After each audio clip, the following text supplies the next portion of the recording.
Vale, perfecto. Pues nada, bienvenidos, bienvenidas a todos y a todas. Lo primero que voy a hacer, bueno, pues siempre empezamos con las presentaciones. Ya me conocéis muchos, yo soy Felipe Sigüenza, soy asesor de formación del área de Geografía e Historia en el CEFIR Humanístico y Social.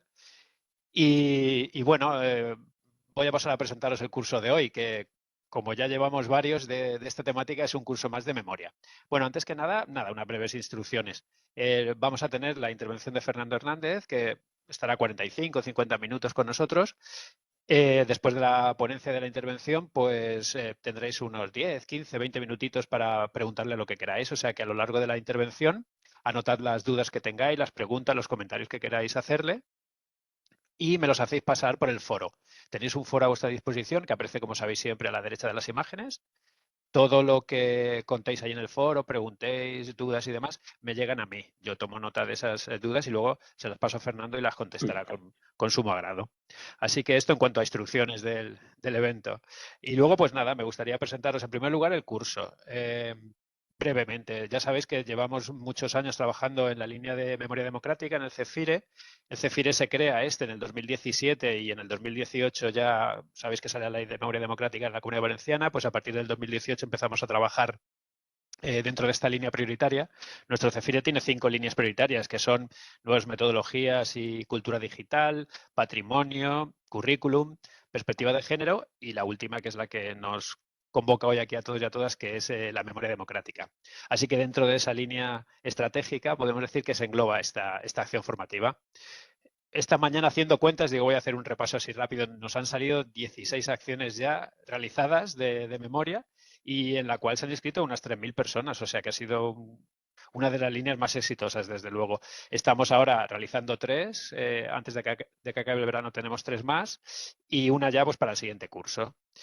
Esto en cuanto a un poco enmarcar la línea y el curso, ¿por qué? Y después me gustaría deciros que, bueno, hemos creado un espacio Moodle del curso, donde allí veréis claramente que hay 3 apartados. El primer apartado es el que nos convoca hoy aquí, que es la intervención de Fernando. El segundo apartado tendrá lugar mañana, que es la intervención de los compañeros de Cocentaina, del Fórum de Memoria Histórica y Democrática de Cocentaina, que nos explicarán los recursos que ellos han utilizado de su comarca para explicar la memoria democrática. Así que tenemos Fernando, que nos hace una introducción global y general del tema, después nuestros compañeros de Cocentaina, que se encargan de que esa imagen general pues le van a dar un marco comarcal y de trabajo con el alumnado, y por último vuestra intervención, que será la tarea que debéis realizar. Ya sabéis que es un curso que tiene 2 intervenciones y luego aparte una tarea. Tenéis 15 días para realizar una tarea. La tarea es muy sencilla, ya la veréis en el Moodle, que es simplemente localizar recursos relacionados con la memoria democrática cercanos a vuestro centro, en vuestra comarca, y que se puedan trabajar en el aula. Y una propuesta didáctica, os he preparado una plantilla para que elaboréis esa plantilla. Con realmente el objetivo final del curso es pues establecer una especie de banco de recursos de memoria democrática en toda la comunidad, porque bueno, tenemos 70 participantes de todo el ámbito territorial y aparte, pues intentar sacar de ahí pues propuestas didácticas interesantes que podamos presentar en jornadas venideras. O sea que de aquí podemos sacar propuestas de memoria democrática interesantes para que otros compañeros las puedan ver. Y bueno, sin más, paso a presentaros a nuestro ponente de hoy, que es Fernando Hernández Sánchez.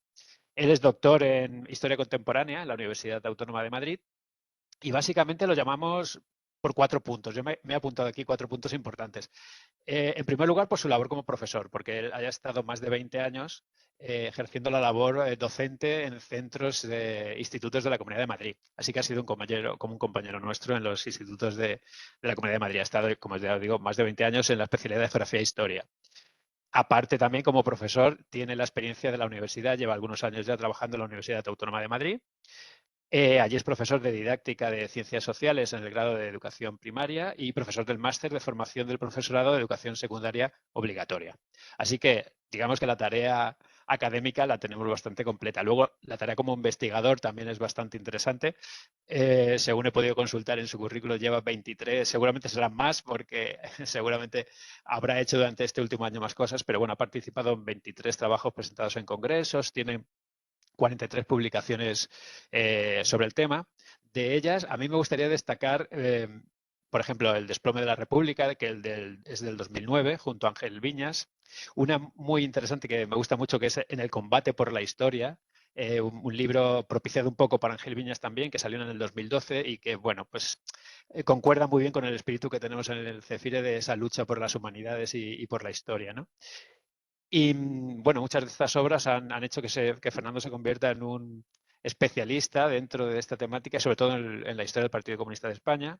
Y sobre todo me he dejado una de las últimas para el final porque es la que más me gusta, que es el Bulldozer negro del general Franco, que salió en 2016. Y a mí me gusta mucho pues porque conecta perfectamente con las aulas, ¿no? Y está repleto de recursos que podemos utilizar y es una visión muy peculiar para trabajar el tema en el aula que, bueno, le pega una pequeña vuelta al currículum y es muy interesante. Por eso también lo quería destacar. La tercera pata, digamos, por la que le convocamos es su labor de divulgador. También de Fernando sorprende pues que le gusta mucho su trabajo, eso se nota y se ha convertido en un gran divulgador, utiliza un blog que lleva años ya para ello. Bueno, aparece en prensa, en artículos, revistas y últimamente incluso en televisión española, tengo entendido, incluso que también participas últimamente en televisión española, lo cual es muy interesante y dice mucho de ti, pues que estás metido en este combate por la historia que a tanto nos interesa, ¿no? Y la cuarta pata, pues simplemente es, pues, la verdad es que pues es un buen tipo, es muy buena gente. Cada vez que le hemos llamado nos ha dicho que sí. Nunca ha preguntado nada, ni ha puesto condiciones. Y allí donde le hemos llamado ha venido. Ha estado en Alacuás, ha estado en Castellón, en Alicante. Y ahora hasta lo convidamos por internet y también se pliega a esta pequeña tortura de las nuevas tecnologías. Y la verdad es que es un placer trabajar con Fernando. Y para mí es un honor y una satisfacción presentároslo. La última colaboración con nosotros fue en mayo del 2018 y bueno, la verdad es que ha llovido mucho, el mundo ha cambiado mucho, ha dado muchas vueltas y seguro que nos puedes ayudar mucho en este trabajo de, bueno, esta lucha por la memoria que llevamos muchos y muchas en el aula. Así que Fernando, cuando quieras, estamos agradecidos de que estés con nosotros. Bueno, muchas gracias por tu amable presentación. Vamos, me estoy abrumado, ¿no?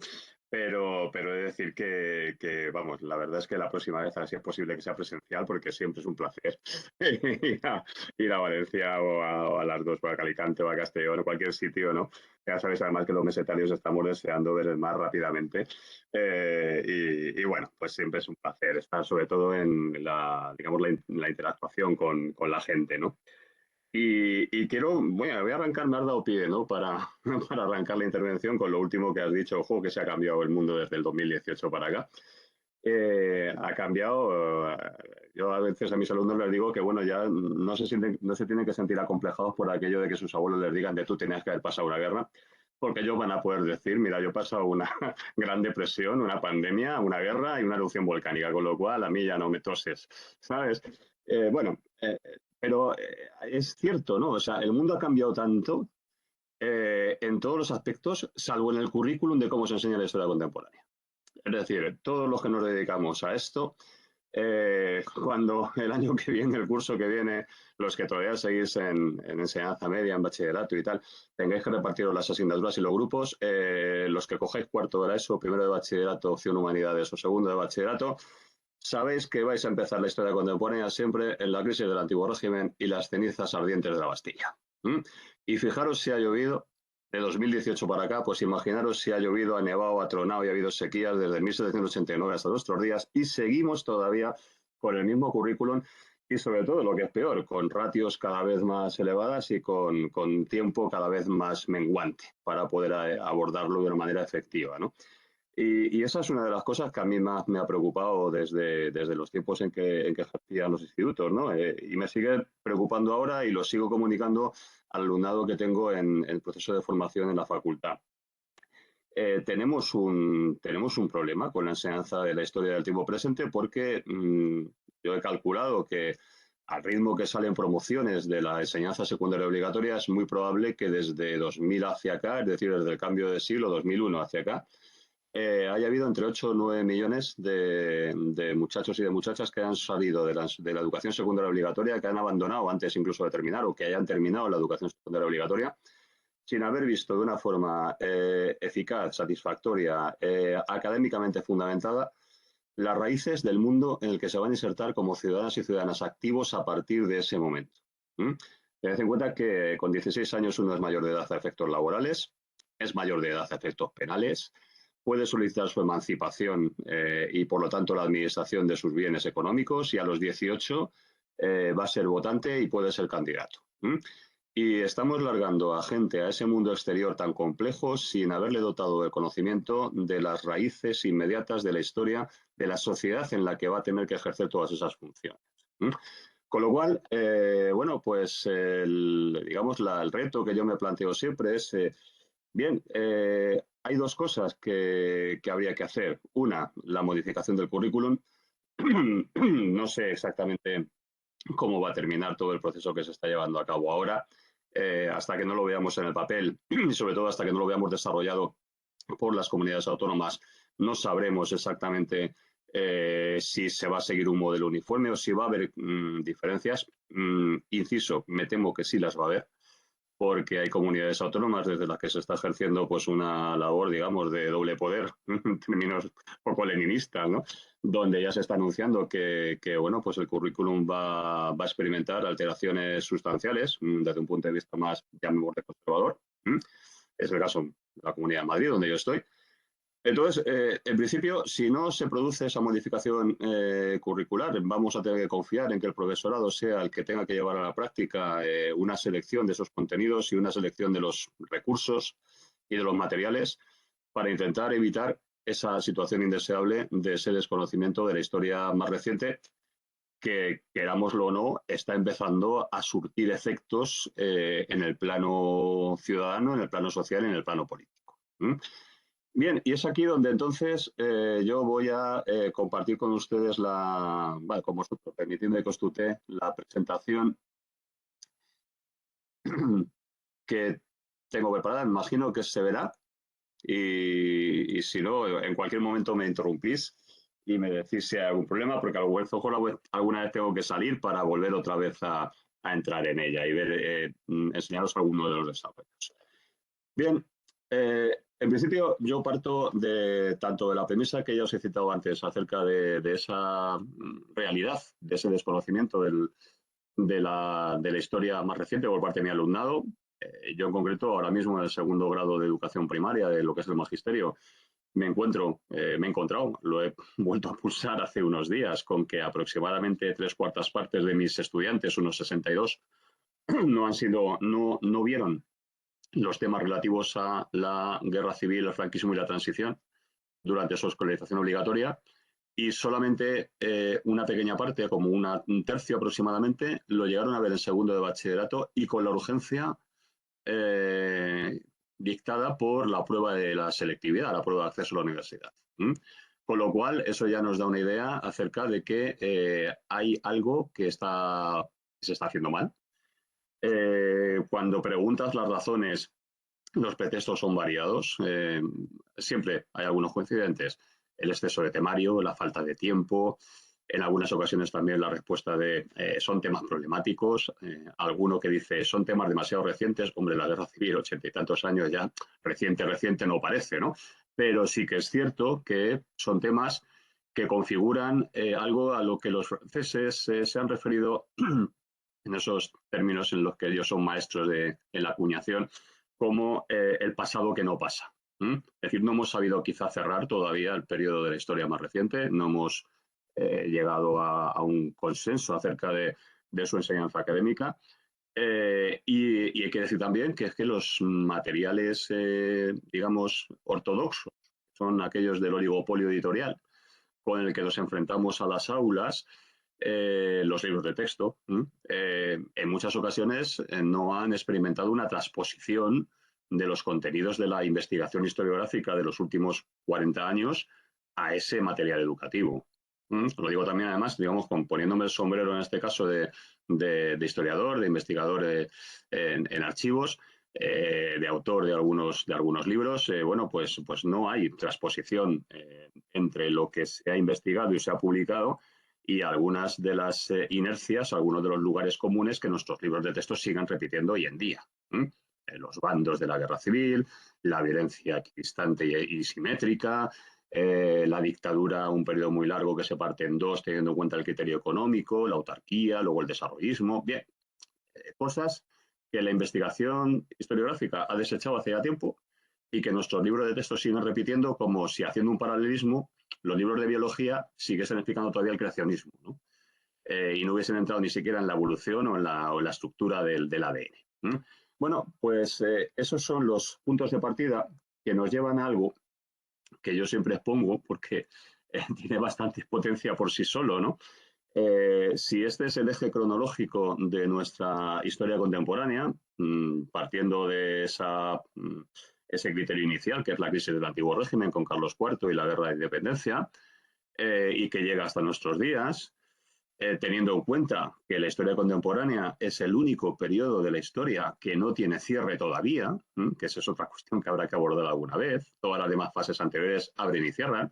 La prehistoria, hominización hasta la aparición de la escritura, historia antigua desde la aparición de la escritura hasta la caída del Imperio Romano, la medieval, el Imperio Romano hasta descubrimientos geográficos del 16, 15-16, historia moderna desde ese momento y la consolidación de las monarquías autoritarias hasta la crisis del antiguo régimen. Abren, cierran, salvo la historia contemporánea que se abre con la Revolución Francesa y hasta hoy, hasta la guerra de Ucrania. Ahí seguimos. ¿Qué es lo que ocurre? Pues que en la práctica al final, si nos circunscribimos a lo que es la historia de España, a la que digamos va a ser objeto de la definición curricular, el resultado es este. El resultado es una especie de enorme agujero negro que abarca aproximadamente el último medio siglo, y cuyas zonas grises con mayor o menor densidad se extienden hacia atrás y en algunos casos llegan incluso hasta los tiempos de la Segunda República. Y claro, a medida que la historia sigue avanzando, el agujero negro se sigue extendiendo y a veces, bueno, pues se profundiza y las zonas grises siguen teniendo esa faceta de penumbra que nos oculta un conocimiento real de la historia de nuestro país. Y entonces, frente a eso, ¿qué podemos hacer? Bueno, mira, yo les voy a plantear, digamos, dos partes, ¿no? Hay una parte en la que les planteo investigar para buscar nuevas fuentes. Hoy vivimos, y hago también aquí otro inciso, en una situación de profunda crisis del mundo editorial, de las editoriales de libros de texto.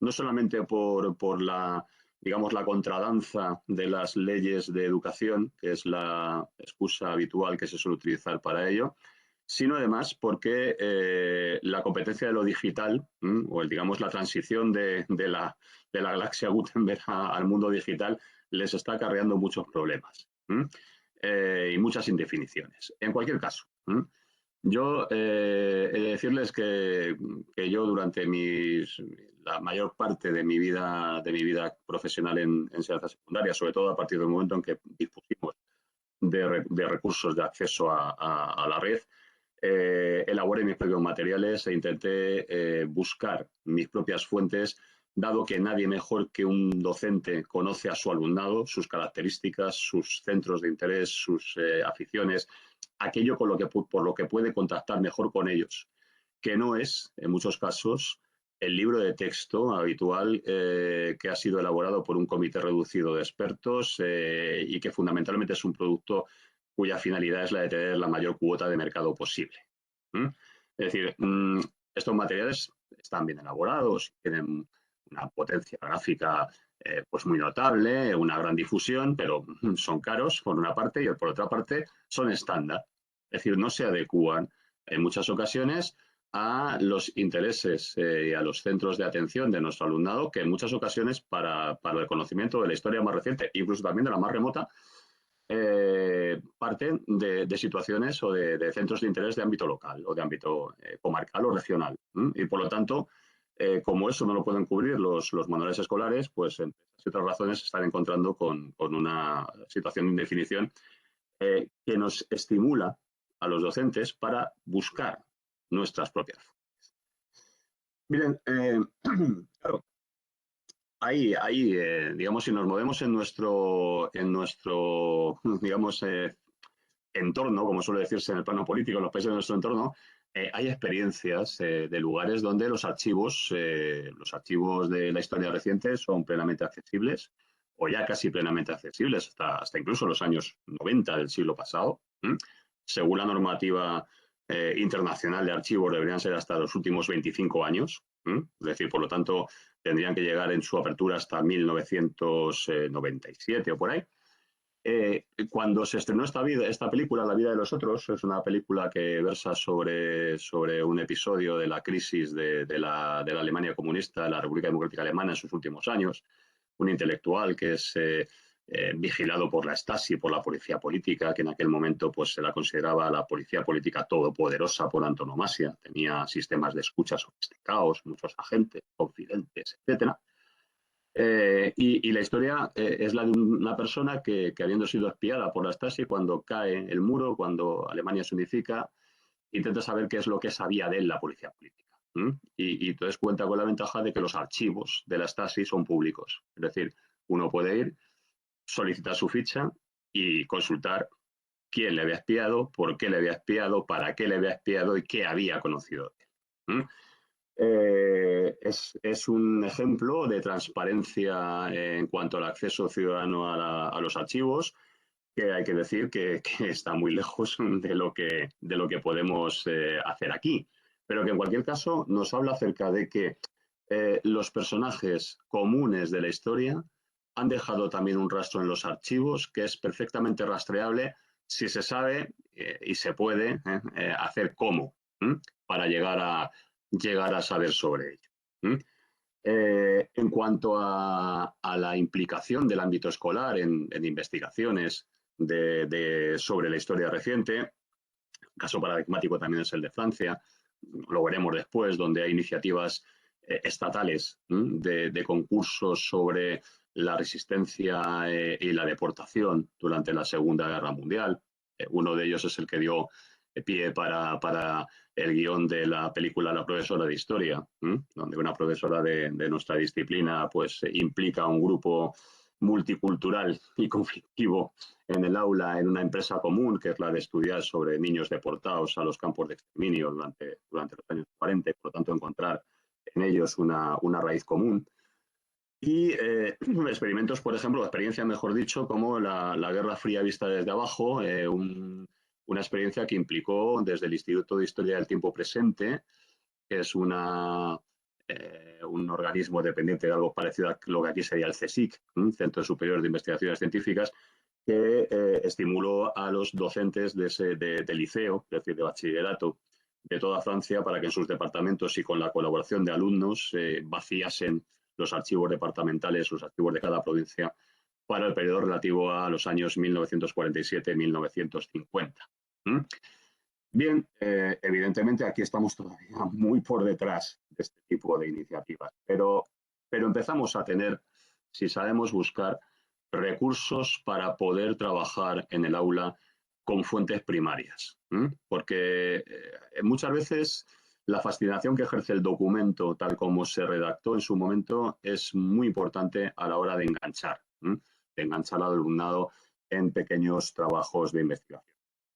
Bien, la puerta de acceso a los archivos españoles es el portal PARES, portal de archivos españoles en red, donde hay algunos enlaces hacia algunas secciones específicas, por ejemplo, el portal de migraciones de movimientos migratorios iberoamericanos, donde constan las identidades, las fichas y las fotografías de todas las personas que salieron hacia el exilio en México, Cuba, Argentina y otros países de Latinoamérica, con sus registros de entrada en el país, sus identidades, sus filiaciones, sus procedencias. O tenemos el portal de víctimas de la guerra civil, donde podemos buscar la identidad y la referencia a la documentación que conserva el archivo del Centro de la Memoria Histórica de Salamanca acerca de todas aquellas personas que sufrieron algún tipo de represalia, de persecución, de juicio, de ejecución durante aquel periodo. Pero bien, quizás uno de los recursos más ricos para poder trabajar en el ámbito local y comarcal es la causa general. Y aquí voy a salirme un momento, voy a dejar de compartir el PowerPoint y les voy a compartir, si es posible,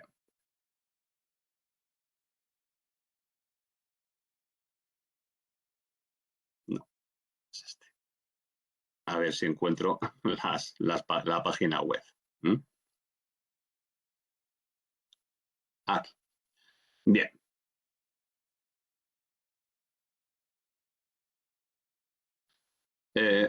Supongo que están viendo en este momento una web que es Pares, Causa General, Archivo Histórico Nacional. ¿Lo ven?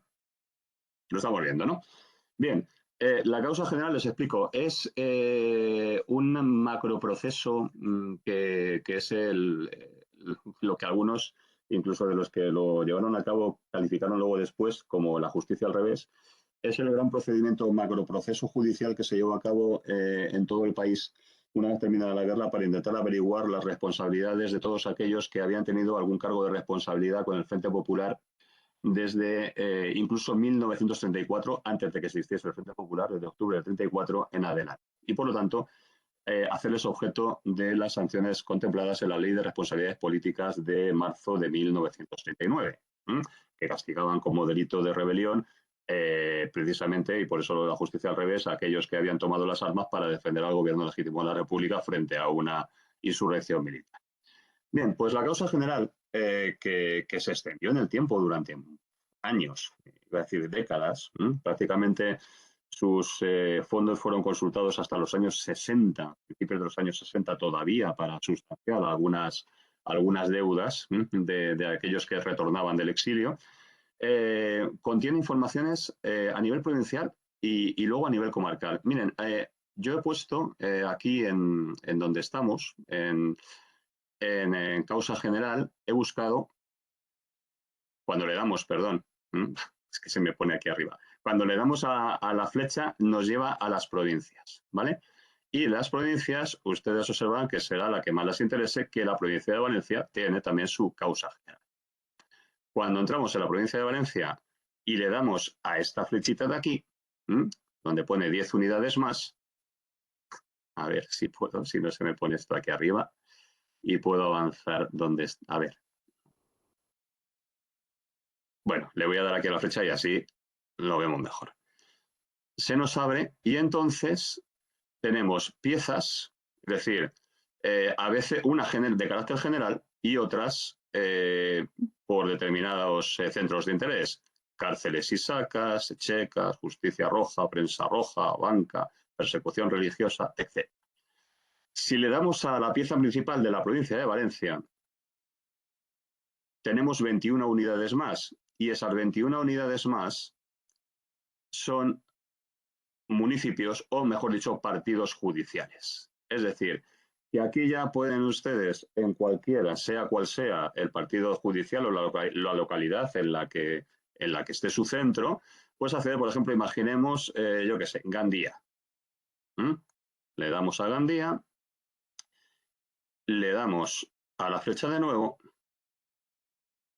y tenemos aquí toda una serie de localidades, supongo aldeas, pedanías, pequeños municipios que dependen del partido judicial de Gandía, y en cualquiera de ellos podríamos entrar y veríamos la encuesta a nivel local de los acontecimientos, hasta hay veces que son pocos, hay veces que son centenares de documentos, sobre toda la información recogida acerca de lo que ocurrió entre el 17 y 18 de julio de 1936 hasta, en el caso de Valencia, hasta finales de marzo del año 39, porque fue el último lugar que le puso las armas antes del final de la guerra. Es decir, si ustedes pretenden llevar a cabo una pequeña investigación local acerca de lo que ocurrió en la guerra civil en su localidad, con información procedente de época, con fuente primaria, tienen la causa general. Ahora bien, eso sí que les voy a hacer una serie de admoniciones porque hay que tenerlas en cuenta, ¿vale? Es decir, cuando nos metemos aquí, una vez que entramos, no la podemos descargar, la podemos imprimir.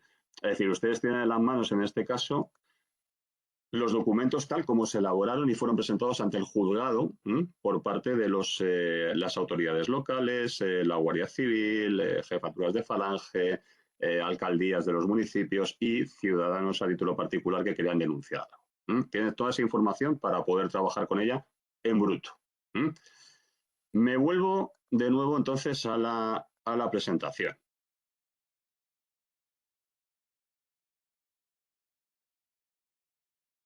Me vuelvo a la presentación, ya estamos en ella, creo.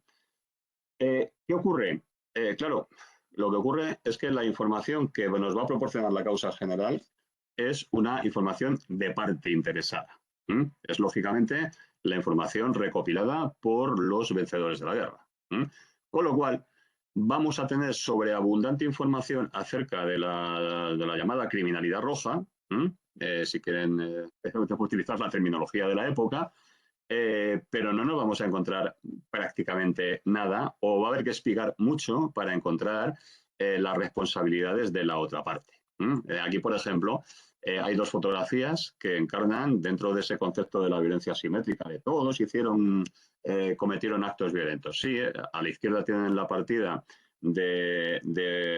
o la checa, como le llaman entonces, de un tipo al que apodaban el Chato, tal Antonio Martínez, del puente de Segovia en Madrid, es el que está marcado con una flecha aquí en la rodilla, que se dedicaron a ejercer la violencia de retaguardia entre el 17 y 18, entre el 18 y 19 de julio, que es cuando se produce la insurrección en Madrid, el 19-20, hasta la formación de los tribunales populares en marzo de 1967. Es decir, esto es el periodo que se conoce como el periodo de los comités y de las checas. Prácticamente todos ellos, salvo el Chato, que curiosamente se pudo fugar a África, al norte de África, y luego una vez allí se puso al servicio del espionaje franquista y delató a todos los que conocía que intentaban pasar a Andalucía para insertarse en el maquis. Todos los demás fueron fusilados, digamos, en aplicación de la información recogida en la causa general. Al otro lado tienen una foto de la Escuadra Negra de Montijo, formada por miembros de la Falange local y de la Guardia Civil, responsables de la muerte de aproximadamente 600 personas en la localidad y su territorio.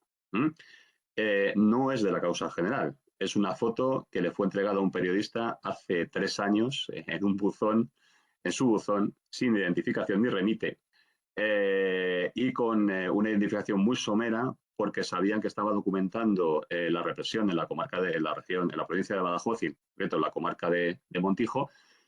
Algunos de ellos todavía tienen calles en su localidad, calles a su nombre.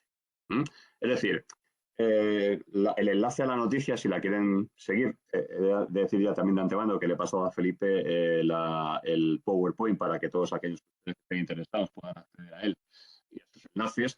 Esta salvedad que les hago es para que recuerden cuando trabajen con la causa general, que la causa general, repito, nos da información de una parte e información que, digamos, lingüísticamente también está sesgada en cierta dirección, ¿no? A pesar de lo cual se puede utilizar como fuente primaria, lógicamente contrastándolo con otras fuentes y con la bibliografía correspondiente para recrear de alguna manera lo ocurrido en una localidad.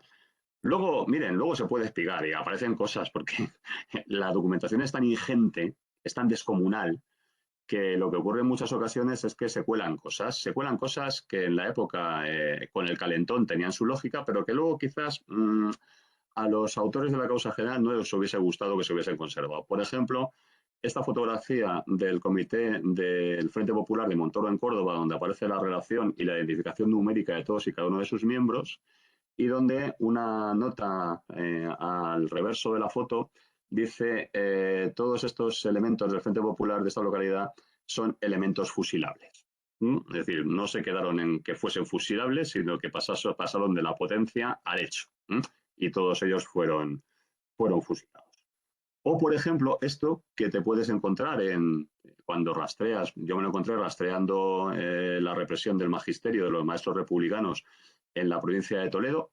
La documentación también está en la causa general, la provincia de Toledo, escuelas y magisterio, donde te dice un jefe de puesto de la Guardia Civil un 4 de noviembre, ya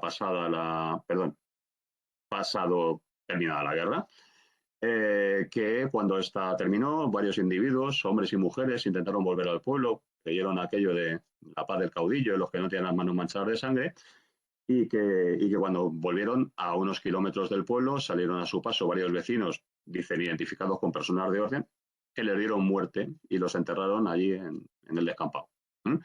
Es decir, se reconoce un delito, un doble delito, el delito de asesinato y el delito de dejación de investigación del asesinato por parte de un responsable del orden público como era el guardia primero encargado de puesto de la casa cuartel del Torrico en la provincia de Toledo. Es decir, este tipo de cosas nos advierten acerca de que en esta documentación primaria se encuentran cosas que en muchas ocasiones luego en fuentes secundarias nos pasan desapercibidas. Más cosas que pueden hacer. Miren, hay también, por ejemplo, los archivos militares. Hay que reconocerles que han hecho durante los últimos años un esfuerzo tremendo de digitalización, o por lo menos, si no han podido hacer la digitalización ellos, de permitir algo que es pionero, que todavía en la mayor parte de los archivos estatales españoles no es posible, aunque sí que lo es en otros europeos desde hace tiempo. Y es que tú vayas con tu propia máquina fotográfica o tu propio teléfono móvil y te fotografíes todos los documentos que quieras. Los archivos militares sí lo han hecho, ya permiten hoy físicamente fotografiar la documentación que solicitas. Y hay también una parte que tienen digitalizada, de tal forma que si buscan en este enlace que tienen aquí abajo, no me voy a detener mucho más en estos porque vamos un poco ya, llueve sobre mojado, pero pueden descargarse expedientes de juicios completos desde la fase de detención, instrucción, interrogatorio, careo de testigos hasta la sentencia y la propia ejecución de la pena, de la propia web del Ministerio de los archivos del Ministerio de Defensa.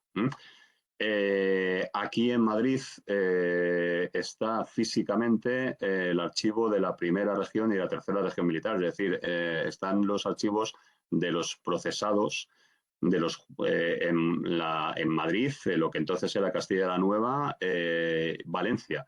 De tal forma que, para que se hagan una idea, los expedientes que hay en la base de datos de este archivo militar son 465.000.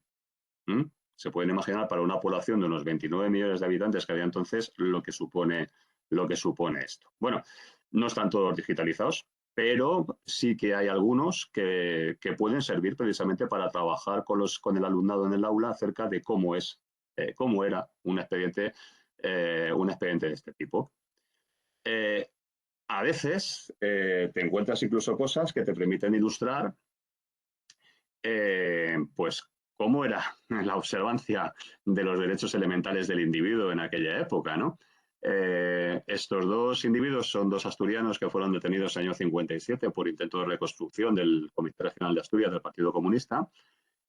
Como pueden observar, sobre todo en el caso de la izquierda, donde es más evidente, pues debían haber padecido algún maltrato que dejó huella en su rostro, pero es que además fíjense en la fecha de detención y en la fecha de puesta en libertad, en principio a espera de juicio.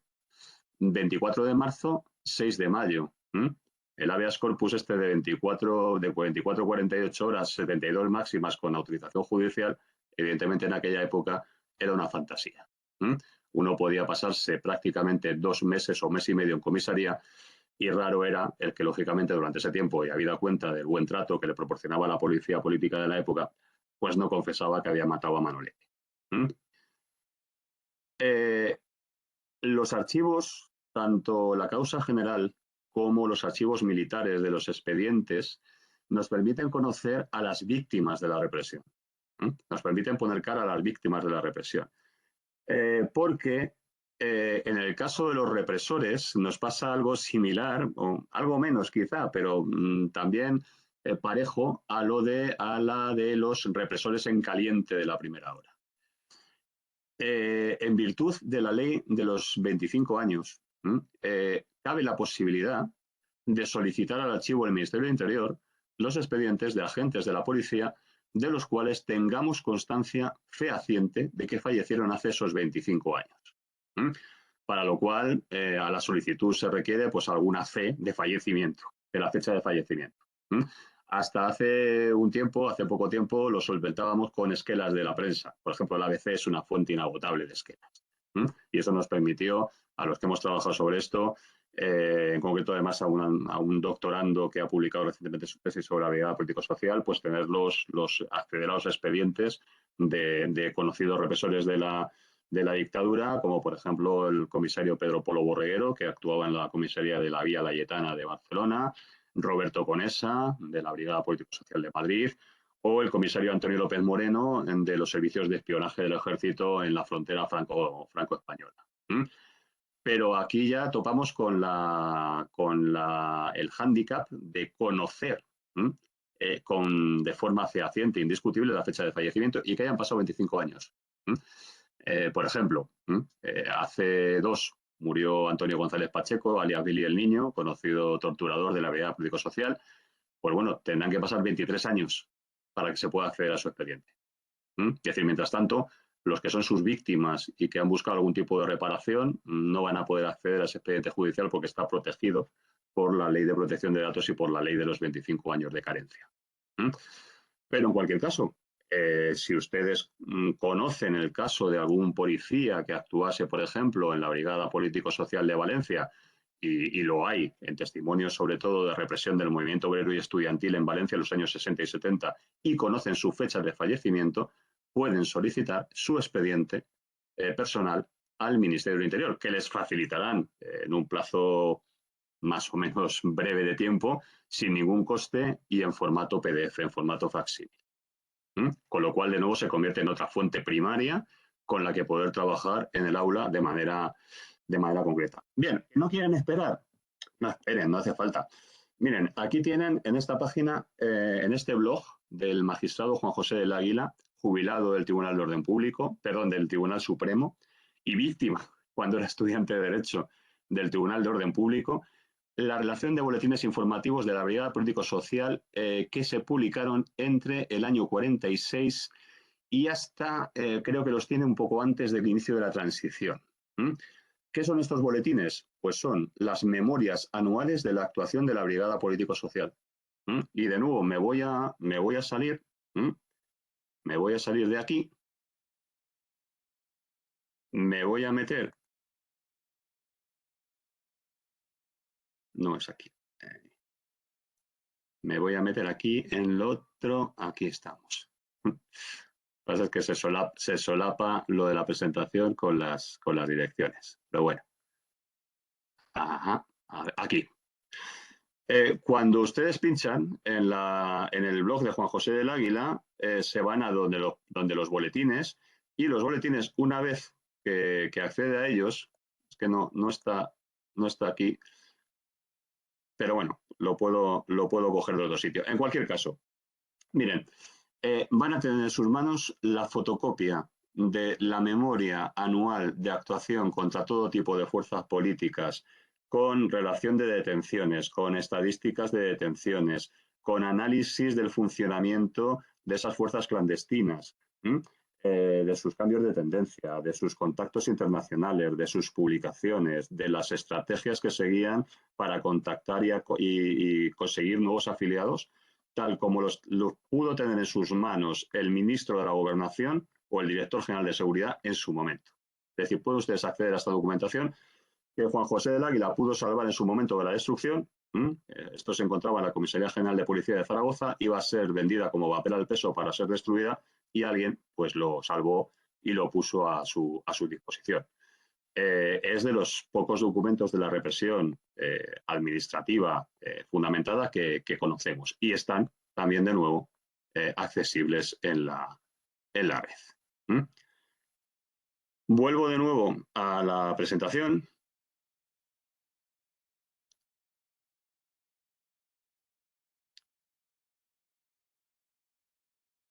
No sé si se está viendo la presentación o me he salido de la otra. A ver.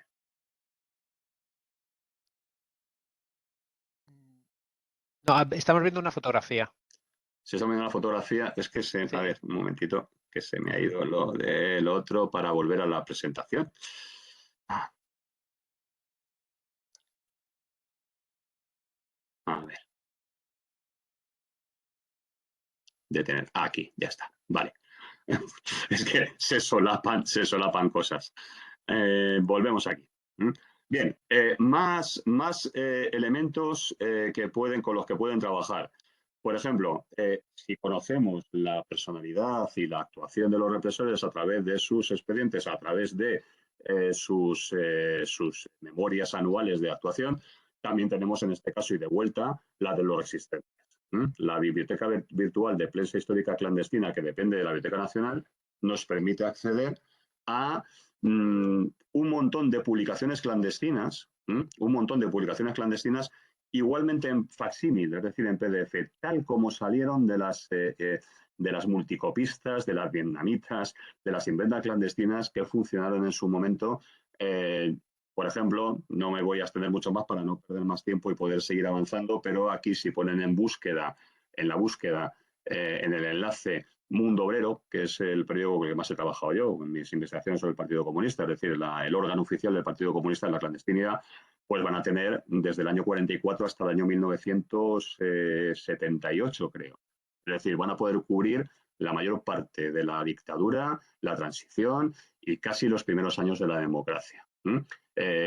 Tal y como, repito, se imprimieron primero en las presas clandestinas y luego posteriormente ya en periodo democrático, tal como se vendía en los kioscos o en los locales del propio partido. Junto a ese periódico verán que hay un montón de prensa más de distintas organizaciones y de distintos ámbitos territoriales, con lo cual también de nuevo pueden intentar aproximar el estudio en el aula a su área o su entorno más próximo. Mire, y esto es una cosa que también es curiosa, ¿no? Si no nos queremos circunscribir a los archivos españoles, y ahora precisamente que las comunidades autónomas y las consejerías de educación se han empeñado tanto en fomentar el bilingüismo, ¿no? Pues podemos acceder también a archivos en inglés. Y uno de los más curiosos, precisamente por su enorme transparencia, habida cuenta de la institución que lo ampara, que es la CIA, la Central de Inteligencia Norteamericana, es su archivo online, que en virtud de la Ley de Libertad y Transparencia de los archivos, de la Ley de Transparencia de los Archivos, ley de 25 años, cuelga en la red toda la documentación de la agencia, en algunas ocasiones preservando la identidad de algunos de sus informadores, lógicamente, pero que es posible conocer todo lo que escaneó tanto a nivel español como internacional y mundial la Agencia Central de Inteligencia desde su fundación en 1947 hasta hace 25 años.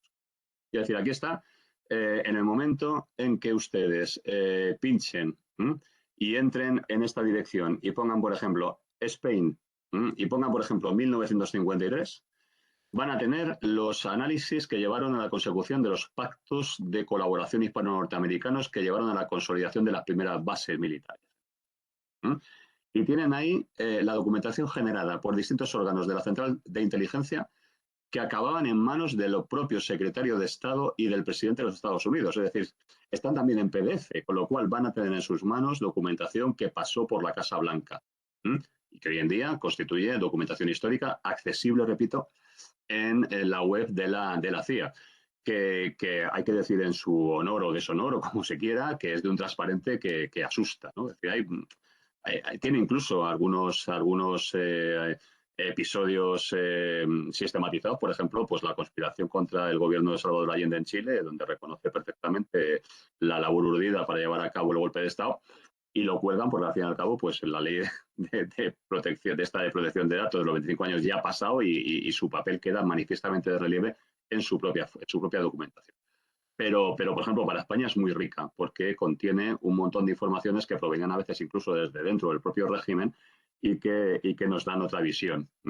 Y que es perfectamente manejable al nivel de inglés norteamericano con el que está. También, por ejemplo, el famoso Wikileaks, donde están colgados los documentos correspondientes a los archivos de Henry Kissinger y del Departamento de Estado justo para los años de la transición. Es decir, desde 1970-72 hasta los años de la subida al poder del Partido Socialista en el año 82. Aquí ya no están facsímiles, es decir, aquí es la transcripción, pero en cualquier caso nos permite trabajar también con fuentes de primera mano de, por ejemplo, lo que los norteamericanos sabían que se estaba cociendo en la trastienda de la transición en España durante los años cruciales, desde la primera enfermedad de Franco en el 73-74 hasta las primeras elecciones democráticas de 1977. Son fuentes realmente muy interesantes. Y por último, por acabar con fuentes extranjeras, pues tienen los archivos nacionales británicos, los CNA. donde desde los tiempos de la pandemia se ofrece la posibilidad de descargarse gratis documentación únicamente registrándose en la web. Es decir, uno puede registrarse. Antes costaba, costaba un porción lo que tenías que gastarte para conseguir la documentación y luego esperar a que te la enviasen. Ahora te la descargas de manera inmediata. Me da miedo de dejar de compartir, pero es que me gustaría que lo vieran. Vamos a ver si es posible verlo.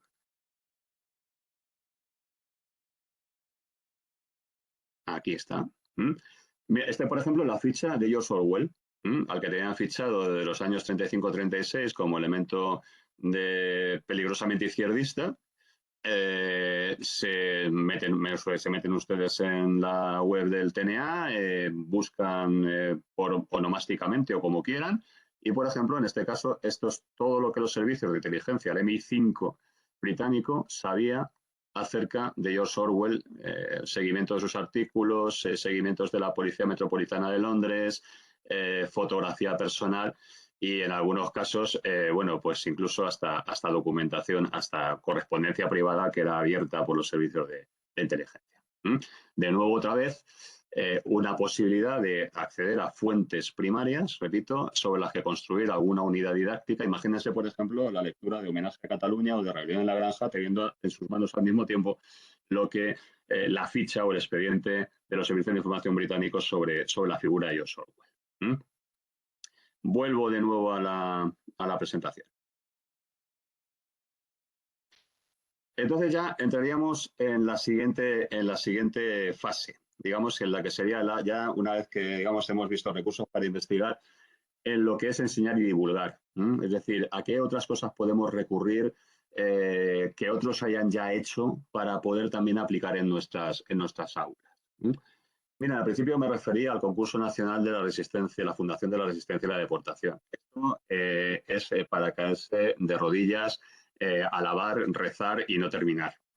Porque si ustedes tienen la más mínima idea de francés, y aunque no la tengan, yo les invito a que entren. Yo afortunadamente soy ya de la generación en la que el francés era lengua vehicular, en la lengua preferida del sistema educativo, no el inglés, pero a mí me ha venido muy bien, supongo que a los demás no.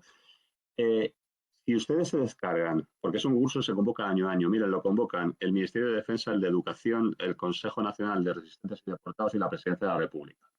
Casi nada. Bien, pues si se meten en los materiales que se publican año a año, porque la dinámica consiste en que se publica un dossier, a partir del cual todos los colegios e institutos de Francia son llamados a participar en pequeñas investigaciones de ámbito local para luego llevar a cabo un proceso de selección departamental y luego nacional, van a alucinar, porque la calidad de los materiales, la presentación, la riqueza de fuentes, es decir, la disponibilidad de montones de recursos para trabajar sobre el tema monográfico que se proponga cada año, con mujeres en la resistencia, ser joven en la resistencia, los campos, el sistema de concentracionario, es decir, la cantidad disponible de documentación, lo tienen aquí en el enlace a la Fundación de la Resistencia, es como para llorar por la comparación. Otras instituciones, por ejemplo, el Museo del Holocausto de Washington tiene recursos en español que se pueden utilizar también para la enseñanza de este episodio crucial de la historia del siglo XX y que nos puede servir de inspiración también en sus líneas para abordar nuestras propias prácticas genocidas o represivas a escala nacional. Y luego, si ustedes recuerdan, a lo mejor algunos de ellos o de ustedes tienen una edad parecida a la mía, que no voy a confesar, pero seguramente habrán oído en muchas ocasiones aquello de la modélica transición que sirvió de inspiración para otras transiciones en países latinoamericanos, como por ejemplo Argentina o Chile. Bueno, pues en Argentina o en Chile ese pacto de olvido, que es el que ha caracterizado la transición española, fue superado hace mucho tiempo y tanto en la web del Ministerio de Educación argentino, que es esta, tienen recursos, o ejemplos de recursos para trabajar en el aula en sus distintos niveles, la memoria de la dictadura militar, como en el caso de Chile, donde el Museo de la Memoria y los Derechos Humanos también alberga recursos y está desarrollando últimamente también recursos, algunos todavía en plan de implementación, para el aprendizaje de la dictadura chilena. ¿Mm? Si nos venimos a nuestro entorno, pues hay algunas webs que son imperdibles a la hora de poder trabajar y poder conseguir recursos para trabajar en el aula. Las hay de carácter institucional a nivel autonómico. La más trabajada, la más rica, la del Memorial Democràtic de Cataluña, que tiene un banco de memoria consistente en entrevistas, en audiovisuales de entrevistas de unos 10 minutos de duración a personas, muchas de ellas ya desaparecidas, pero que abarcan un periodo cronológico que va desde la dictadura de Primo de Rivera hasta la transición. Es decir, por lo tanto, recursos a trabajar para trabajar la historia oral en el aula, sin, ya recurriendo a testigos que en muchas ocasiones ya van a ser inaccesibles. Y sobre todo también tienen un banco de recursos didácticos absolutamente insuperable, monográficos que sirven para trabajar, fundamentalmente para inspirar al profesorado sobre líneas de trabajo de la memoria histórica y democrática en el aula. Algunas de carácter cronológico, sobre la transición, algunas de carácter temático, como el trabajo con el cine o herramientas para trabajar la historia oral. Otra de las comunidades que ha desarrollado también recursos muy potentes durante el último periodo ha sido la de Navarra. En principio creó esta web de memoria histórica y educación, pero sobre todo ahora, durante los últimos tiempos, la Dirección General de Derechos Humanos ha implementado en concreto una unidad didáctica, Memoria de Libertad, donde se contienen líneas de trabajo tanto para el profesorado como para el alumnado.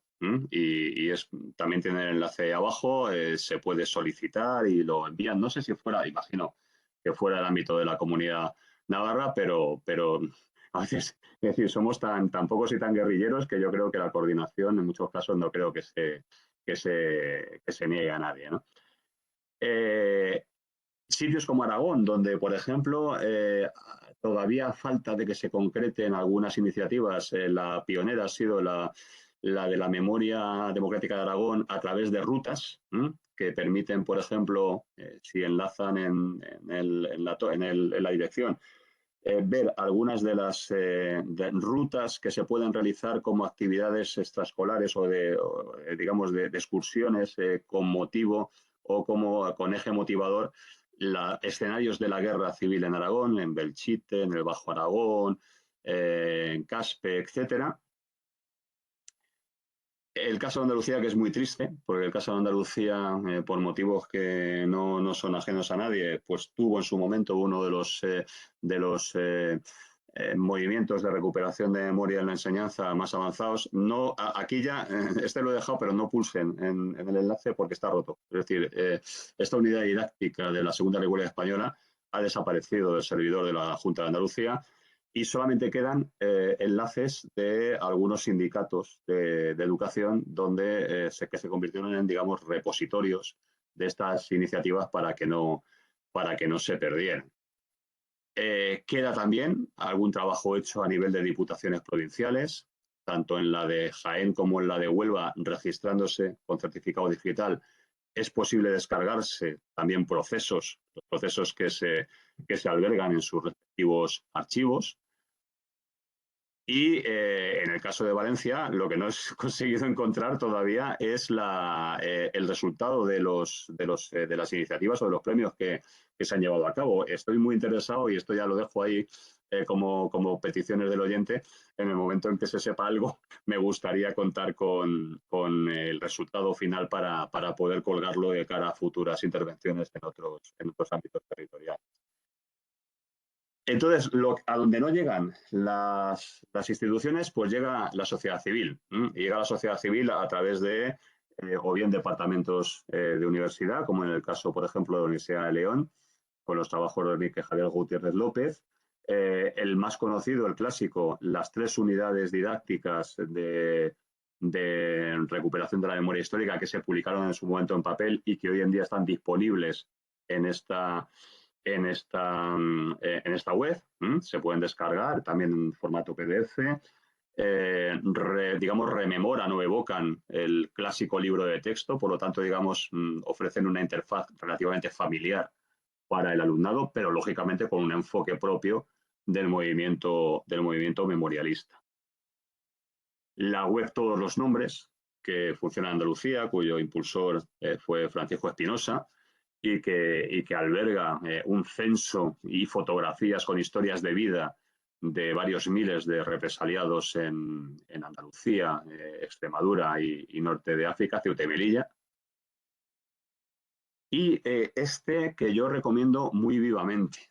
El portal Mujer y Memoria, impulsado desde la Facultad de Filosofía y Letras de mi universidad, del Autónoma de Madrid, sobre todo Madres e hijas de la Transición Española, que es una serie de micro entrevistas realizadas por hijas y nietas a madres y abuelas que vivieron la guerra, el franquismo y la transición, donde se produce un contraste, un diálogo intergeneracional, a veces sumamente fructífero y a veces incluso jocoso, en el cual las generaciones valoran contenidos relativos pues desde las normas morales, la familia, la sexualidad, la pareja, el duelo, el luto, el matrimonio, etcétera, etcétera.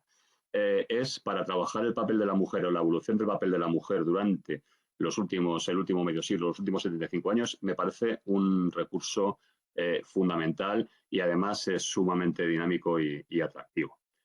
Y sobre aspectos mucho más recientes, o relativamente recientes, la Asociación Marchoac 3 de marzo publicó en su momento 2 unidades didácticas, una para secundaria y otra para bachillerato, sobre los hechos, sobre la matanza de Vitoria el 3 de marzo de 1976, aquella asamblea de los trabajadores de Vitoria en huelga que fue disuelta por la policía armada de la época con el saldo de 5 muertos.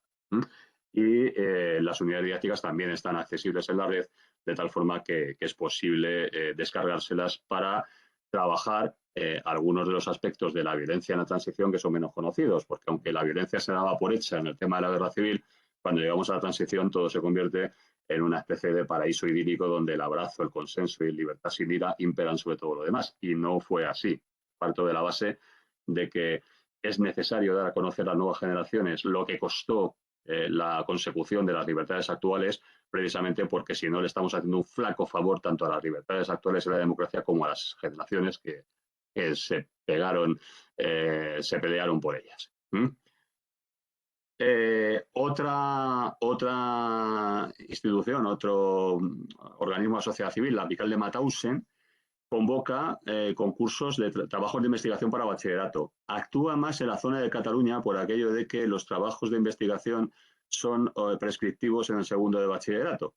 Pero creo que quieren ampliar el ámbito a todo el Estado y que sería posible presentar líneas de investigación a sus concursos que están accesibles también en la web.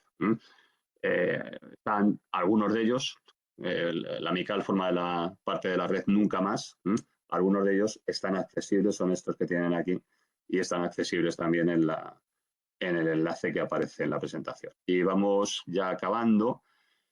Desde el año pasado, la Federación de Enseñanza de distintas asociaciones de la región de Murcia convoca un concurso que pretende ser un calco modesto del concurso francés sobre la asistencia a la deportación, que se llama Nuestro futuro es nuestra historia. Van por la segunda convocatoria y igualmente tiene como destinatarios los centros de secundaria y bachillerato de la región de Murcia para incentivar la realización de pequeñas investigaciones de ámbito local, de ámbito comarcal, que permitan ir rellenando de piezas ese mosaico del conocimiento de este periodo histórico en este caso en la región de Murcia y con la intención también en el futuro de trascender a nivel nacional. Recursos a los que se accede también mediante el cómic o la literatura juvenil, que en los últimos años ha experimentado un fuerte desarrollo. Hay algunos de estos títulos que son muy conocidos, por ejemplo, Los Sucos del Azar de Paco Roca sobre la división, la columna 9 de la división Leclerc que liberó París, encabezada por Amado Granel. Oms del Bosque, que tiene traducción también al castellano, que es una historia del maquis reconstruida por unos niños que encuentran en el baúl de la casa del abuelo viejos documentos a partir de los cuales recrean su historia. O del Memorial Democratic, Viñetas y Historia, Viñetas y Memoria, me parece que es, donde se analizan distintos o se proponen líneas de trabajo con distintos cómics publicados durante los últimos años. Cómics o novela gráfica, que es como gustan de llamarlo ahora. Para terminar con esto, volvemos un poco a los orígenes, es decir, hay una preocupación generalizada en el mundo académico, en el mundo escolar, acerca de la necesidad de abordar la historia, el estudio de la historia de esta época tan paradójicamente desconocida por próxima de nuestra historia reciente. En cuanto a reflexiones, he incluido la de Enrique Javier Díaz Gutiérrez, el autor de las unidades didácticas de la Universidad de León, donde ha reflexionado en la asignatura pendiente acerca de cuáles son los temas tabús que aparecen en los libros de texto, la incautación de bienes, de los desafectos, la represión económica, por entendernos, el papel de la Iglesia en la represión, la identidad de los perpetradores, los cómplices y los espectadores pasivos, es decir, aquellos que asistieron pero no hicieron nada por evitar lo que ocurrió, y luego la necesidad de conocer a las víctimas, no solamente su cuantía, sino sus identidades para poder proceder a su reparación. Y yo mismo, en ese libro que citó nuestro amigo al principio, El bulldozer negro del general Franco, que son los, digamos, son los materiales con los que yo acabé impartiendo mi cuarto de la ESO durante los últimos 10 años, antes de pasar a la universidad, ¿no? Y donde, bueno, ligando siempre la historia española con la historia general, la historia europea y la historia mundial, porque al fin y al cabo hay que romper el tabú de que España fue una excepción durante la época contemporánea. Yo me he preguntado acerca de la persistencia de esos lugares comunes que siguen apareciendo reiteradamente en los libros de texto, la inevitabilidad de la guerra civil, lo inevitable de la guerra civil, la neutralidad o la supuesta neutralidad española de la Segunda Guerra Mundial, cuando España formó parte del eje al menos hasta 1943, la continua prosperidad bajo el franquismo, que no fue tal, sino que se circunscribió a partir de los años 60 y hasta la crisis de 1973. Una generación durante 25 años pagó los costes en forma de autarquía, racionamiento y miseria de la guerra civil decidida por los que la provocaron. La decreciente intensidad represiva, es decir, que el régimen se ablandó, ese es otro de los lugares comunes que aparecen en los libros de texto. Y por último, el mito de la pacífica o modélica transición, que tuvo unos costes que han superado con mucho en cuanto a costes humanos a los de transiciones parecidas en otros lugares del mundo occidental, ya no mirando, por ejemplo, a Portugal, donde la comparación es odiosa, sino incluso a algunos países latinoamericanos. Bien, con esto termino mi intervención. Espero no haberles aburrido demasiado y les recuerdo que la presentación queda a su disposición en el CEFIDE para que la puedan compartir y puedan acceder tranquilamente, mucho más tranquilamente a los enlaces, y quedo a su disposición para las preguntas que me quieran realizar. Gracias. Pues muchas gracias, Fernando. La verdad es que sí, justo esto que estabas comentando, me ha alegrado mucho de haber tenido esta iniciativa de grabarlo, porque realmente ahora lo que toca es verlo con calma, porque yo he intentado apuntar, pero hay tantísima cosa. Además, una cosa súper, bueno, a mí me ha parecido muy interesante, porque cuando empezamos el curso, la primera idea que se me vino a mí a la mente, digo, bueno, pues aquí seguramente pues la gente pues presentará pues lo típico, ¿no? Patrimonio que hay en los pueblos. Pero claro, tú has ido por un sitio muy chulo, muy interesante, que es el tema de los archivos, claro, y de la documentación de primera mano, que es que queda súper bien. Si eso lo conjugamos pues con el patrimonio local de los pueblos y demás, es que pueden quedar cosas muy chulas. Muy chulas. Así que muchas gracias, porque como siempre nos abres, nos abres camino. Pues No, nada, eso te voy a decir que era porque es que una de las preocupaciones que yo tuve en su momento, cuando daba clase en el instituto, era, joder, mis alumnos no tienen la edad para, en aquel momento, fíjate, para tener una tarjeta de investigador o acceder a un archivo, ¿no? Porque no tenían 18 años y además no les firmaba un catedrático de universidad, por lo tanto no les iban a dejar acceder. Una vez lo intentamos en la localidad donde yo estaba el instituto, que era Fuenlabrada, y la archivera municipal de Fuenlabrada nos largó con cajas destempladas diciendo que allí solamente estaban historiadores. Y claro, evidentemente a partir de la difusión de Internet y sobre todo de la aparición de los archivos digitales, ya no hay que pedir permiso a nadie. Uno accede a la fuente primaria. Ahora, sabiendo cómo tratarla y sabiendo cómo trabajarla, da para mucho. Claro. Perfecto, genial, pues ya te digo, nos ha venido genial. Bueno, mientras si alguien nos pone alguna duda en el chat, de momento en el chat lo que estoy viendo, pues nada, felicitaciones por las explicaciones, me dicen bueno, pues que están siendo muy claras y demás. Pero bueno, si apareciese alguna duda, te lo comento Vale. rápidamente. Bueno, me dicen, pues eso, excelente, muy bien. Por aquí aparece una, pues te lo digo en un momentito. Sí, alguien quiere saber un poquito más, Jordi, sobre las fuentes orales. Me comentas si podría hablarnos un poquito sobre la metodología y los peligros que tienen estas fuentes orales. Sí, mira, son una fuente fundamental para iniciarse en el trabajo de investigación.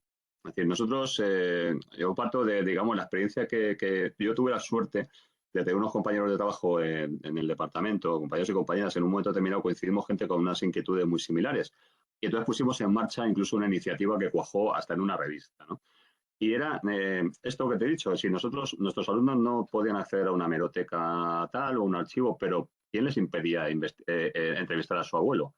Teniendo en cuenta que yo, en el centro en el que estuve durante los últimos casi 20 años, era un centro de la segunda conurbación de Madrid, zona de migración masiva campo-ciudad de los años 60 y 70, que ha surgido como un pueblo dormitorio con todos sus problemas y tal, pues teníamos ahí digamos, un campo de interrogatorio absolutamente fascinante, porque era desde los lugares de procedencia, es decir, cómo había sido su vida en en sus pueblos, en sus regiones. La mayor parte provenían de Extremadura, de zonas de la Andalucía occidental, de Castilla la Nueva y tal, ¿no?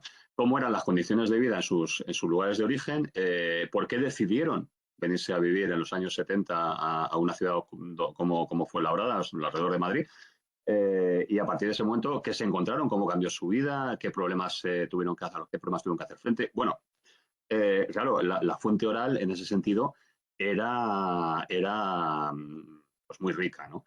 Claro, ¿qué ocurre? Pues, lógicamente luego la historia oral es historia de parte, pero igual que los documentos, ¿eh?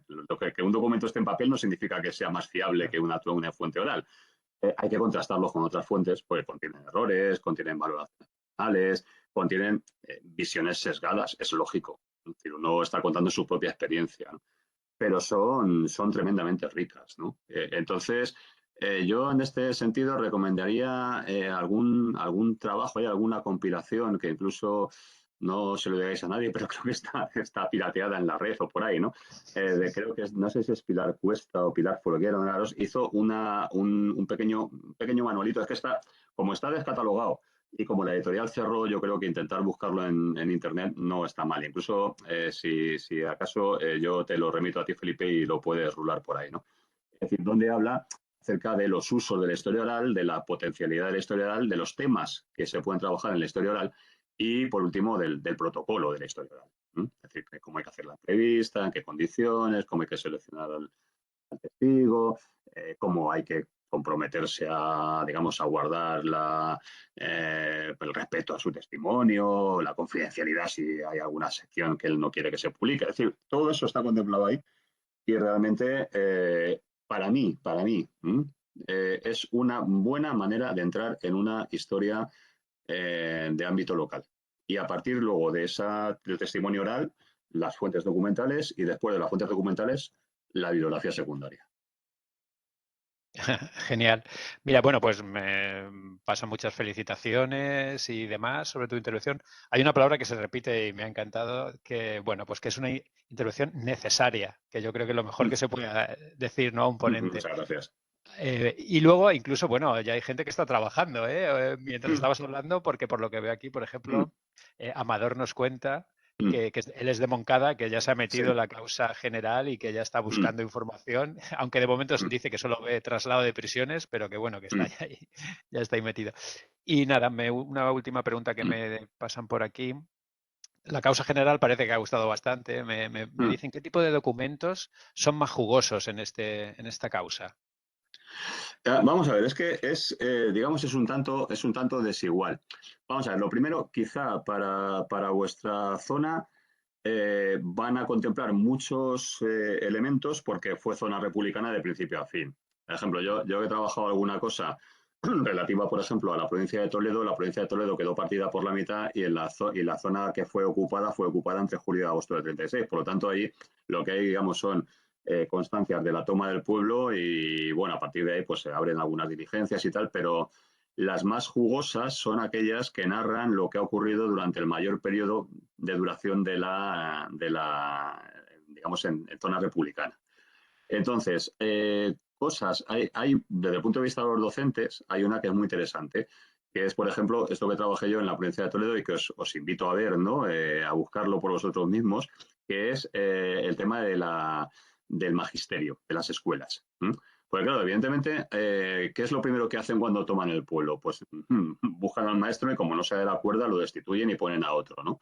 Y entonces preguntan en el año 40 al maestro que en ese momento es el titular, y en algunos casos hay que leer entre líneas, porque te vas dando cuenta que dicen, no, si yo llego al pueblo hace poco, claro, nos ha jorobado, como que al otro se lo han cargado o lo han depuesto y tú llegaste aquí en un concurso de traslados extraordinario, ¿no? Pero te están diciendo, por ejemplo, cumplen un protocolo, porque hay una serie de preguntas formales, ¿no? Cómo era la escuela, qué se enseñaba en la escuela, si se daba religión en la escuela, si había coeducación en la escuela, en tono de escándalo, ¿no? Y entonces algunos te dicen, no, no, en esta escuela nunca se implantó la coeducación, porque es eso, de juntos niños y niñas. Y en otro, sin embargo, hay uno que es en Talavera, que es muy gracioso, decía, el centro, este colegio de Talavera era la anarquía. Aquí los alumnos eran los que decidían qué se enseñaba. Entonces, es decir, a veces, es decir, la información, eh, yo a veces la comparo como con buscar pepitas de oro en el río. Es decir, bueno, pasas un día agradable con los pies en el agua, a veces consigues nada, pero a veces si te encuentras una pepita la disfrutas mucho. ¿Vale? Entonces, hay que ver la documentación y hay que espigar bien porque a veces te encuentras cosas muy interesantes, ¿no? Está, por ejemplo, la relativa al patrimonio arquitectónico o religioso, es decir, si se han sufrido daños, te da un detalle de cómo qué daños han sufrido las iglesias, de dónde estaban, no sé qué, los retablos, no sé qué. La represión económica, las sanciones impuestas a la gente que a veces eran de unas cuantías que explican, por ejemplo, cambios de manos de patrimonios inmobiliarios de unas dimensiones que, bueno, dejaron en la ruina a mucha gente, ¿no? El tema checas también, que es el más extendido, ¿no? Es decir, hay que tener en cuenta, por ejemplo, ahí siempre hay que hacer la salvedad. Una checa para los vencedores era cualquier local de una organización republicana, se reprimiese o no. Un Ateneo Libertario, un círculo socialista, un radio comunista, era una checa por definición, ¿no? Y entonces, en muchas ocasiones, pues te aparecen relaciones de lo que hacían allí, a qué se dedicaban, la biblioteca que tenían, qué libros tenían, los títulos. Es decir, puedes hacer pequeños trabajos de historia local, repito, siempre con la precaución de que estás pisando un territorio que está envenenado de origen, porque la intención es justamente la de buscar el castigo y por lo tanto se cargan las tintas, pero que si, digamos, decapas esa primera capa de pintura, por debajo te puedes encontrar cosas que son interesantes, ¿no? Y que a veces, para esa época ya no, desgraciadamente, si tienes la suerte de conocer a alguien tan mayor que te pudiera contrastar con lo que aparece ahí, ya hubiese sido el colmo, ¿no? Pero bueno, es decir, eso ya, ahí entramos ya en memoria vicaria, ¿no? Segunda o tercera generación. Y luego de la parte bueno, eso es la cosa general, ¿eh? Pero es que la cosa general, digo que incluso el compañero que ha dicho aquello, que solamente ha encontrado una cosa hasta ahora, que siga buscando, porque es que el problema era el siguiente.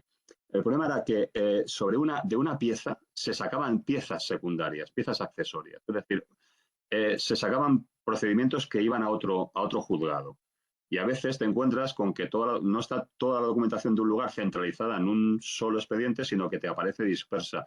Yo te recomendaría, compañero, que pusiera Moncada en el buscador general de pares, ponga causa general y en un buscador que contenga las palabras y ponga Moncada. Y entonces ahí a partir de ahí, a ver qué te aparece. Ujú. Bueno, pues hay algunas más. Hay una que no me resisto a traspasártela Sí. porque creo que eres la persona ideal para ello, así que avisaré un poquito de ti. Ujú. Rubén nos cuenta que, bueno, que le ha parecido, bueno, primero te da la enhorabuena por la intervención y plantea una pregunta que creo que es retórica. Dice, ¿considera que faltan nexos de unión, como puede ser precisamente esta charla entre el mundo de la investigación, y entre paréntesis pone universidad, y la docencia en secundaria? Y en No, caso seguro. afirmativo, ¿qué podemos hacer para reducir esa distancia? Me ha parecido Pues, una pues, pregunta fantástica para no, ti. no, pues ya te digo, en principio, seguro, seguro, y en segundo lugar, esto.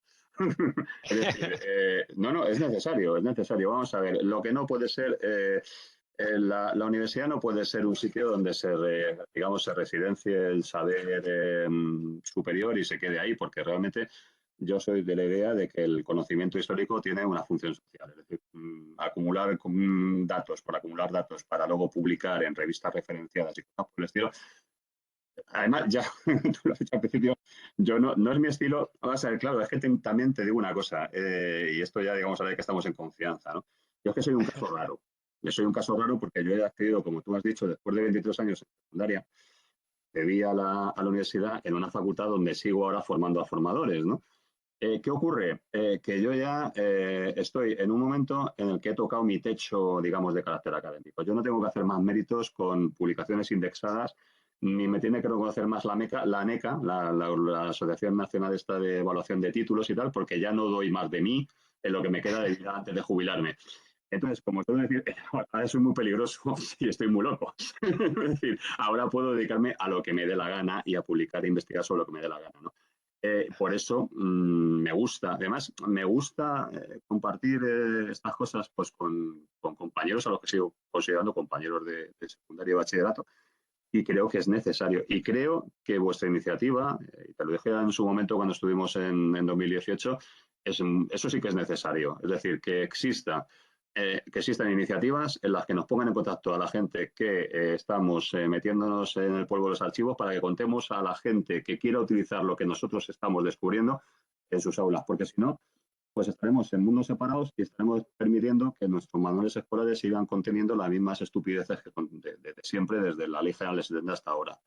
Y porque además yo creo que en ese sentido también transmitir los avances de la investigación y transmitir, por otra parte, digamos, la voluntad de divulgar son deberes cívicos, va más allá de lo profesional. Claro, pues genial. Yo creo que es la mejor forma de terminar con este comentario que nos acabas de hacer, porque claro, es evidente que estamos en la misma onda, que son vasos comunicantes, que tenemos que estar Claro. conectados y que por nuestra parte, y hasta que nos dejen, pues aquí estaremos y seguramente tendremos muchas más iniciativas como esta, porque la verdad es Pues que, ya sabes que encantado de participar en ellas cuando queráis. A claro ser que posible, sí. presencialmente. Me quedo precisamente con eso y por supuesto que lo intentaremos vernos presencialmente y en eso estamos trabajando para ello. Así que nada, entran muchos más mensajes de felicitaciones. Con ellos te despido. Hay alguien más que dice que además que qué alegría, Fernando. Yo estudié en la Autónoma de Madrid y lo pone con. Así que nada, te da la felicitación, la enhorabuena. Y a mí solo me queda, pues nada, agradecerte que hayas querido participar con nosotros, que hayas estado bastante más tiempo del que dijimos, pero Sin bueno, problema, sin problema. yo creo que merece la pena. Y nada, emplazarte para la siguiente ocasión en la que nos podamos ver. Muy bien, Únicamente pues perfecto. decirte, Dime. en una de las diapositivas que has puesto, que salían los premios que otorgaba la Diputación de Valencia. Sí los tenemos ya tenemos premios de esta y ya te los pasaré yo por Pues correo. vale, pues cambiamos cromos entonces. Sí, Venga. porque además son cosas muy chulas. De hecho, uno que es el Instituto de Buñol, así le hago publicidad, el Instituto de Buñol fue uno de los agraciados, digamos, premiados por estas iniciativas y contactamos con ellos para que participaran en nuestro último congreso, lo dedicamos a la memoria y participaron mostrando su experiencia y tal. Así que te enviaré la publicación y todo para que lo veas. Así, pues eso, seguimos en contacto y seguimos Pues nada, pues intercambiando información. dar muchos ánimos a los compañeros que siguen ahí en la trinchera y que bueno, hay que seguir dando la batalla. Y sobre todo eso, que no lo dejéis, ¿vale? Y también digo una cosa, ¿no? Es decir, que quizás se me olvidó decirlo antes en la intervención, ¿no?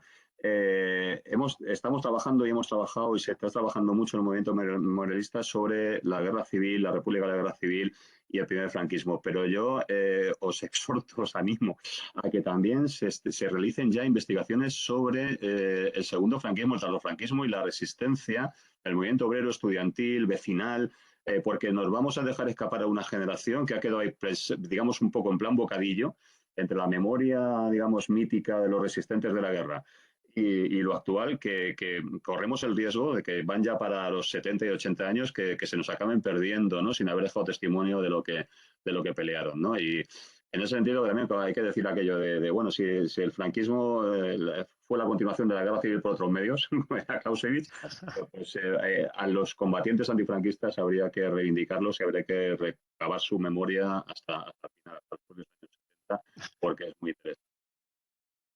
Muy bien, pues nada, solo me queda despediros. Siguen entrando mensajes porque, bueno, estoy viendo los participantes y seguimos con el mismo número de participantes. Aquí no se ha ido nadie. Ah, muy bien, así, ahí.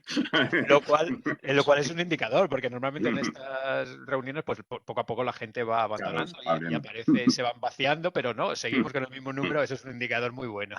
Muy Así que bien. muchas gracias, Fernando. Yo solo decir, nada, a los participantes, compañeros y compañeras, mañana tenemos la segunda intervención.